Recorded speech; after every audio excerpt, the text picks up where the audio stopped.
கும்பராசி சதய நட்சத்திரம். ஸோ 38 வயசு ஆகுது. ஸோ வெளிநாட்டு வேலை வாய்ப்பு கிடைக்குமா? ஸோ இன்னும் திருமணம் நடக்கல. ஸோ எப்படி அப்படின்றது தான் உங்களோட கேள்வி. இப்ப கும்பராசி சதய நட்சத்திரம் அப்படிங்கும்போதே உங்களுக்கு சிங்கப்பூருக்கு நீங்க ஜாப் ட்ரை பண்றீங்கன்னா தாராளமா ட்ரை பண்ணுங்க. உங்களுக்கு வெளிநாட்டுக்கு வாய்ப்புகள் இருக்கு. ஏன்னா ராகு கேது பயிற்சி ஓடிக்கிட்டு இருக்குது. அதுபோக உங்களுக்கு ஜென்ம சனி, இப்ப சனி வேற வக்ரம் ஆயிருக்கிறாரு, ரிவல்ஸ் வேற. ஸோ அப்போ உங்களுக்கு சில வாய்ப்புகளை உங்களுக்கு இவர் ஏற்படுத்துவார். ஸோ அடுத்த 4 மாசம் உங்களுக்கு ஆப்பர்ச்சுனிட்டிஸ் இருக்குது. ட்ரை பண்ணுங்க. சரிங்களா? கண்டிப்பா வெளிநாடு வேலை கிடைச்சு நீங்க மறுபடியும் வெளிநாட்டுக்கு போறதுக்குரிய அமைப்பு உங்களுக்கு இருக்கு.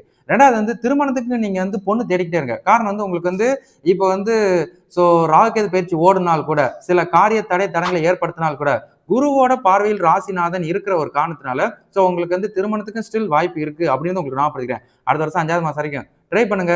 உங்களுக்கு நீங்க எதிர்பார்க்குற மாதிரி பொண்ணு அமைஞ்சிருச்சு அப்படின்னா நீங்க தாராளமா திருமணம் பண்ணிக்கலாம். சோ திருமணம் பண்ணிட்டு திருமண வாழ்க்கையில தொடர்றது சோ நல்லதுதான். சோ மற்றபடி திருமணம் பண்ணால் கூட ராகுகேது பயிற்சி முடிகிற வரைக்கும் சோ கொஞ்சம் கவனமாவே இருந்துக்கணும். மற்றபடி வாய்ப்புகள் உங்களுக்கு 2க்குமே வாய்ப்புகள் இருக்கு அப்படின்னு உங்களுக்கு நான் ஞாபகப்படுத்திக்கிறேன். சரிங்களா?